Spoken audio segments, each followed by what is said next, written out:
પંચાયત સમાચાર 24 માં આપનું સ્વાગત છે। દાહોદના પાંચવાડામાં દીપડાનો આતંક, ખેતરમાં કામ કરતા 3 લોકો પર હુમલો કરતા તમામ ઇજાગ્રસ્તોને સારવાર હેઠળ ખસેડાયા। દાહોદ જિલ્લાના ગરબાડા તાલુકા અંતર્ગત આવતા પાંચવાડા ગામમાં વહેલી સવારે ખેતરમાં કામ કરી રહેલા ગ્રામજનો પર દીપડાએ અચાનક હુમલો કરતા ભારે ચકચાર મચી જવા પામી છે। આ હિંસક ઘટનામાં 3 વ્યક્તિઓ ગંભીર રીતે ઇજાગ્રસ્ત થયા છે, જેના પગલે સમગ્ર પંથકમાં ભયનો માહોલ છવાઈ ગયો છે।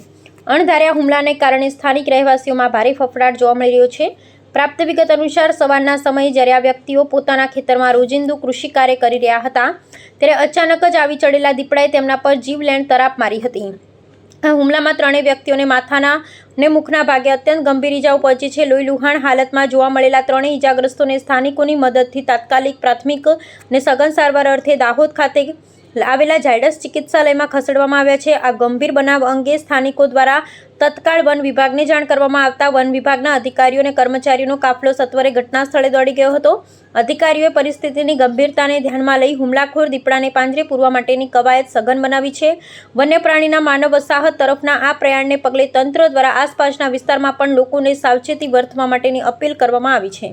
આજે અમારા ગામમાં દીપડો સવારની વેલે આવી જતા અમારા રાકેશભાઈ સેવાભાઈ પરમાર એના ખેતર ગવારિયા તોડવા જતો હતો અને ખેતરમાં ઘૂસતા દીપડો ત્યાં પડેલ હતો। તે રાકેશભાઈને હુમલો કરતા રાકેશભાઈને જમણી બાજુ ગાલે પંજા માર્યા અથવા હાથે પંજા માર્યા। કહેતા દીપડો ભાગતા પછી અન્ય રસ્તાની અંદર અમારે ગામના બીજા લોકો જોવા સારું કે દેખવા ભાગ્યા, તો એ લોકો પંકજભાઈ ધોળાભાઈ માવીને તેને પણ માથાના ભાગમાં પંજો માર્યો, મોઢું માર્યું અને હાથની અંદર બસકું મારી લીધું।